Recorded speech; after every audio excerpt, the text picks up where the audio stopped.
Israel has fired more rockets into the disputed Golan Heights, targeting Iranian outposts for a second night in a row. About 60 rockets were fired by reportedly 28 Israeli jets, as well as 10 further rockets from the ground. Tel Aviv claims it was responding to 20 rockets launched by Iran from Syrian territory into the Golan Heights. The first rocket attack by the Israelis was launched just shortly after Donald Trump announced his decision to withdraw from the Iran nuclear deal, which was reached back in 2015. In his latest statement, the U.S. president blamed Iran for, quote, bedlam and death. We'll see how we do with Iran. Probably we won't do very well with them, but that's okay, too. They've got to understand life, because I don't think they do understand life. If you look at what's happening in the Middle East with Syria, with Yemen, with all of the places they're involved, it's bedlam and death, and we can't allow that to happen. RT's Igor Zhdanov takes a closer look at the points emphasized by the U.S. president. Another statement from Trump, and we're in for another treat. It's so juicy you can't help but savor it. Let's take it from the top. We'll see how we do with Iran. Probably we won't do very well with them, but that's okay, too. Of course, he probably won't do very well with Iran. He just reneged on a deal that let the country's economy breathe more freely for the first time in decades.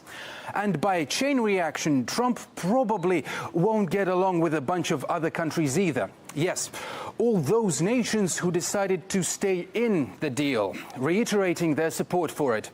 Did Trump see this coming, the rift with his own allies?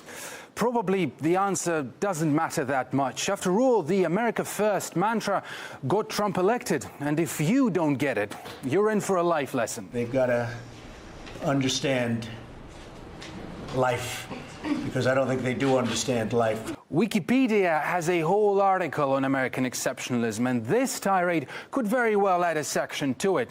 We get it, Mr. Trump. You say understand life. We here understand how America wants it. And roll over and play. And here's why, according to Trump, everyone should be on board with his Iran decision. If you look at what's happening in the Middle East with Syria, with Yemen, with all of the places they're involved, it's bedlam and death. And we can't allow that to happen. What a set of arguments. Apparently, it's okay to support Saudi Arabia and their bombings of Yemen, a deadly campaign that resulted in the world's worst man-made humanitarian crisis. All courtesy of American weapons, American logistical support, and American intelligence.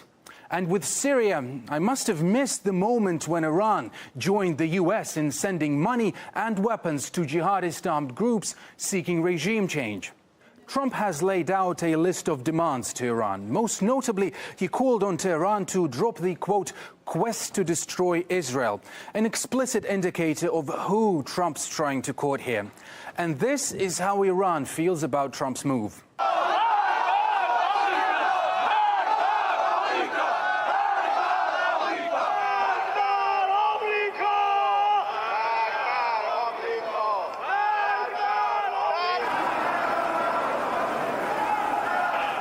And the American flag isn't the only thing in tatters now. So is the Iran nuclear deal, which has left Europe scrambling for a response.